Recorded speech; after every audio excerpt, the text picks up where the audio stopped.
नमस्कार छात्रों, स्वागत है आप सभी का आईपी स्टडी वीडियो लेक्चर श्रृंखला में। आज का जो विषय है वह है हमारा कहानी लेखन। कहानी लेखन एक बहुत ही महत्वपूर्ण विषय है, क्योंकि इसके द्वारा हमारी जो कल्पना शक्ति है, रचनात्मकता है, उसका विकास होता है।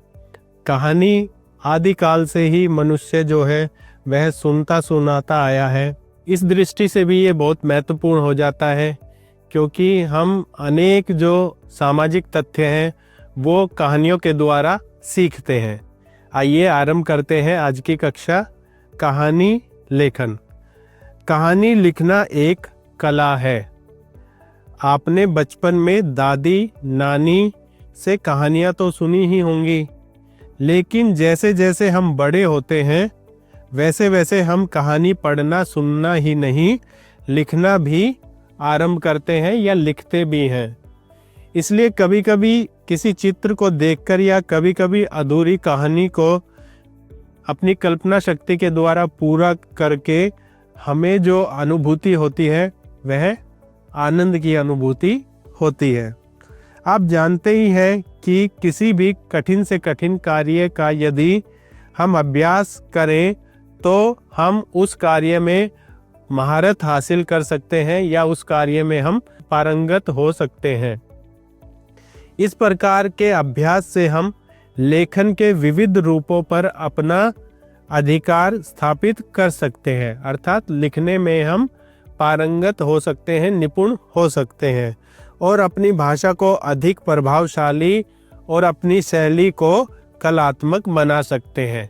ठीक है, जो कहानी लेखन है उसके द्वारा हम अपनी भाषा को प्रभावशाली बना सकते हैं, ताकि जो सुनने वाला है वह हमारे भाव विचारों को प्रभावित रूप से सुन सके। आइए देखते हैं कहानी लिखते समय हमें किन किन बातों का ध्यान रखना चाहिए। यदि चित्रों या संकेतों के आधार पर कहानी लिखनी हो तो उन सभी चित्रों को ध्यान से देखिए या संकेतों को पढ़िए और कहानी की एक रूपरेखा बना लीजिए कि इस प्रकार से जो घटनाक्रम है वो रहेगा। ठीक है, ताकि आप कहानी को आगे बढ़ाते समय किसी भी मुख्य तथ्य को मिस ना करें, उसे भूले नहीं। कहानी की भाषा सरल और मनोरंजक होनी चाहिए। ठीक है, जब कहानी हम लिखें तो हमें यह विशेष ध्यान रखना चाहिए, जो कहानी सुनने वाला है उसे आनंद की अनुभूति होनी चाहिए, उसे कहानी को पढ़ते समय बोरियत ना हो, उसका मनोरंजन हो।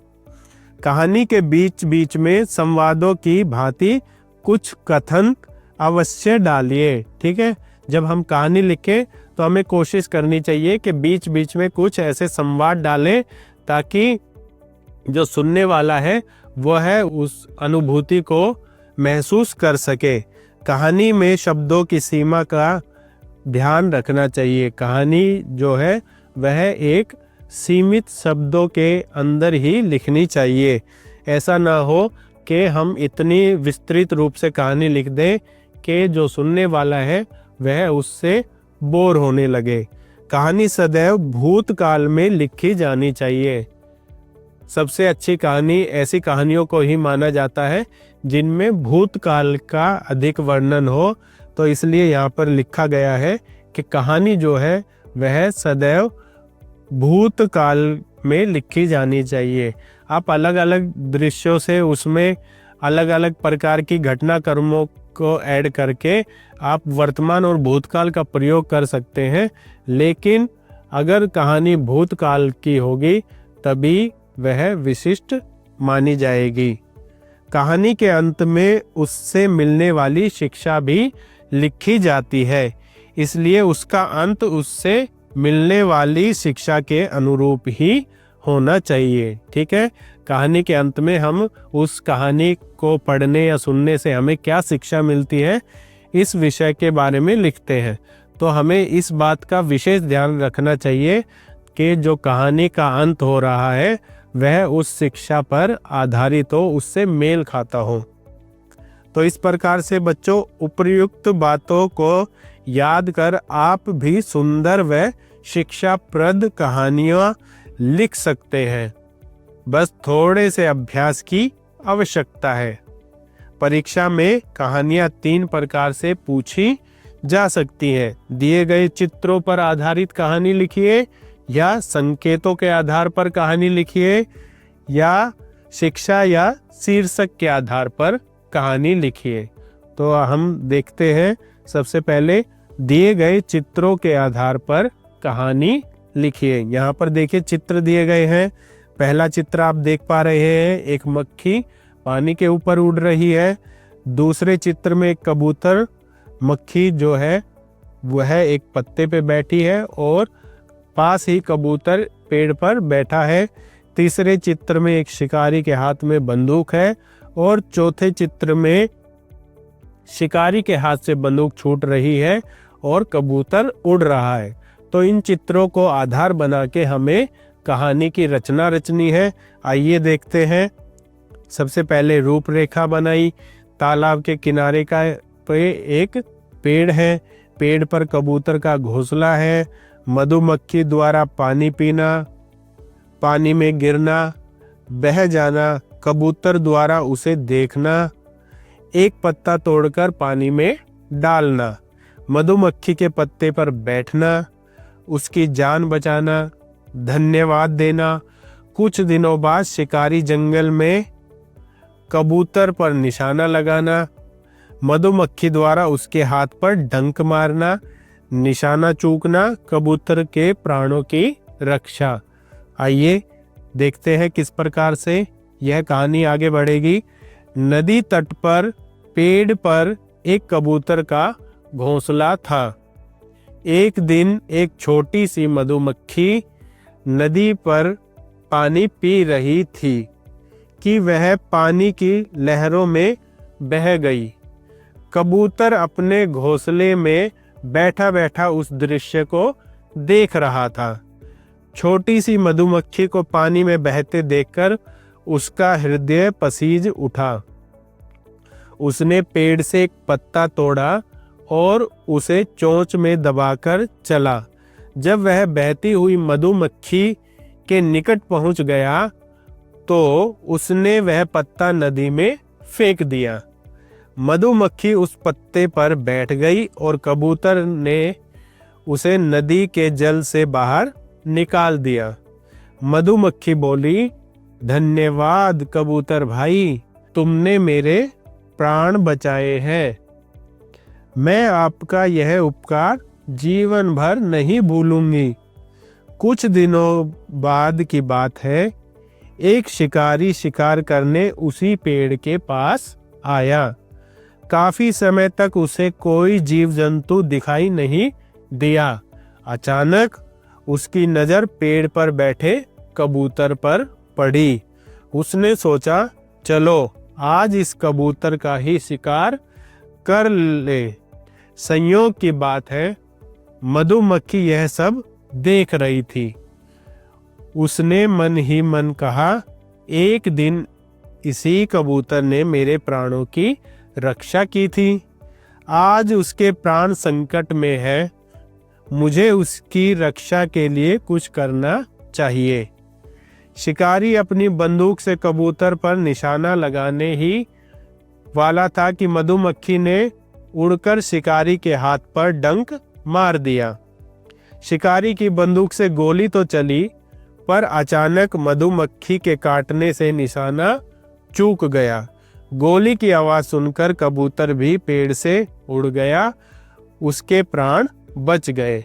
अब यहाँ पर शिक्षा क्या मिलेगी इस कहानी से, वो लिखा है। शिक्षा क्या है? कर भला तो हो भला। अर्थात हम यदि किसी का भला करते हैं तो हमारा भी भला होता है। इस प्रकार से हम कहानी का निर्माण कर सकते हैं। आगे एक उदाहरण दिया गया है, संकेतों के आधार पर कहानी लिखना। तो इस प्रकार से आपको संकेत दे दिए जाएंगे। जंगल में विश्राम करता हुआ शेर, चूहे का शेर पर उछलना कूदना, शेर का क्रोधित होना, चूहे का गिड़गिड़ाना, कभी सहायता करने का वादा करना, शेर का हंसना, शेर का चूहे को छोड़ना, शेर का शिकारी के जाल में फंसना, चूहे का जाल काटकर शेर को बचाना। तो ये संकेत दिए गए हैं, इनके आधार पर हमें कहानी का निर्माण करना है। तो कहानी बहुत ही प्रचलित है। आशा करता हूँ आप इन संकेतों के द्वारा उस कहानी को स्मरण कर पाए होंगे। तो बस आपको इन संकेतों की सहायता से वह कहानी क्या है, लिखनी है परीक्षा में। तो इस प्रकार से आपको परीक्षा में संकेत दे दिए जाएंगे और आपको उनके आधार पर कहानी लिखनी होगी। आगे देखिए, अगला एक उदाहरण यहाँ पर दिया गया है, शिक्षा या शीर्षक के आधार पर कहानी लिखना। यहाँ पर एक शीर्षक दे दिया, बलवान कौन। तो बलवान कौन पर एक कहानी यहाँ पर हमें बनानी है। तो देखिए किस प्रकार से यहाँ एक कहानी दी गई है। एक दिन सूर्य और वायु में बहस हो गई। सूर्य कहने लगा कि मैं अधिक बलवान हूँ। वायु कहने लगी कि मैं अधिक बलवान हूँ। बहुत देर तक दोनों आपस में बहस करते रहे। अचानक सूर्य ने देखा कि रास्ते पर एक यात्री कंबल ओढ़े चला आ रहा है। सूर्य को एक उपाय सूझा।